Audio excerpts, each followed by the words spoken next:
বিসমিল্লাহির রহমানির রহিম। আল্লাহর নাম নিয়ে শুরু করতেছি। প্রিয় বন্ধুরা, আপনারা সবাই কেমন আছেন? নিশ্চয়ই আল্লাহর রহমতে সবাই ভালো আছেন। তো আজকে আমি 4টি হাদিস পড়ব।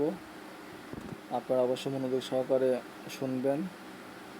আর আমার যারা পুরাতন সদস্য আছেন তাদেরকে জানাচ্ছি শুভেচ্ছা। আর যারা এখনও সাবস্ক্রাইব করেননি তারা অবশ্যই আমাকে সাবস্ক্রাইব করে পাশে থাকুন। তো দিনে 100 বার পাঠ করার দোয়া। হাদিস হযরত আবু হুরায়রা রাদিয়াল্লাহু কর্তৃক বর্ণিত, হযরত রাসূলুল্লাহ সাল্লাল্লাহু আলাইহি সাল্লাম বলেছেন, যে ব্যক্তি দিনে 100 বার সুবহানাল্লাহি ওয়া বিহামদিহি পাঠ করে তার গুনাহগুলি মাফ করে দেওয়া হয়, উহা সমুদ্রের সমগ্র ফেনারাশির পরিমাণ হলেও। আমি আবারও পড়তেছি।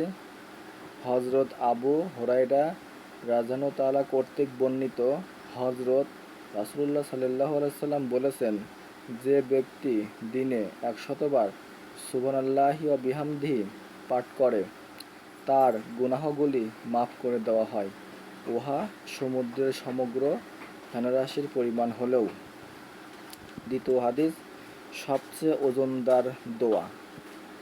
হযরত আবু হুরায়রা রাদিয়াল্লাহু কর্তৃক বর্ণিত, হযরত রাসূলুল্লাহ সাল্লাল্লাহু আলাইহি সাল্লাম বলেছেন, দুইটি বাক্য এমন আছে যা আসলে হালকা কিন্তু ওজনে যথেষ্ট ভারী এবং আল্লাহর নিকট অতি প্রিয়।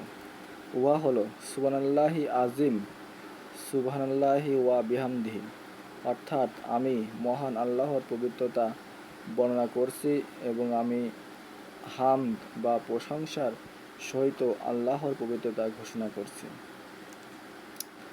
আল্লাহ তাআলা 99 নাম। হাদিস হযরত আবু হুরায়রা রাদিয়াল্লাহু কর্তৃক বর্ণিত, তিনি বলেন, আল্লাহ তাআলার 99 নাম, যে এই নামগুলি মুখস্থ করে লয় সে বেহেশতে যাবে। আল্লাহ বেজোর, তিনি বেজোরই পছন্দ করেন।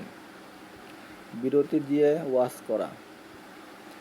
হাদিস হযরত শাকিক রাহমাতুল্লাহ কর্তৃক বর্ণিত, তিনি বলেন, আমরা আব্দুল্লাহ ইবনে মাসউদ রাযিয়াল্লাহু তাআলার জন্য অপেক্ষা করছিলাম। হঠাৎ ইয়াজিদ ইবনে মুয়াবিয়া এসে পড়ল।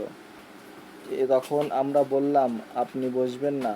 তিনি বললেন, না, বরং আমি ভিতরে যাই।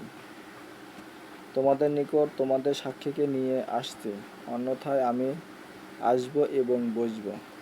তখন আব্দুল্লাহ ইবনে মাসউদ রাযিয়াল্লাহু তাআলা বের হয়ে আসলেন এবং তিনি ইয়াজিদ ইবনে মুয়াবিয়ার হাত ধরা অবস্থায় ছিলেন।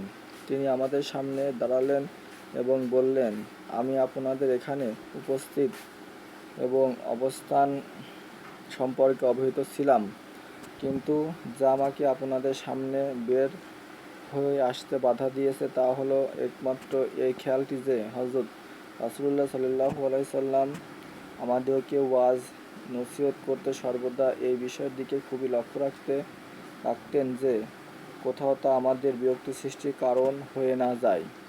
ইহা তার খুবই অপছন্দনীয় ছিল। তো আপনারা শুনলেন আমার 4টি হাদিস। নিশ্চয়ই আপনারা সবাই বুঝতে পেরেছেন যে দিনে 100 বার পাঠ করার দোয়া, যে দোয়াটি পাঠ করলে আপনার গুনাহগুলি মাফ করে দেওয়া হবে।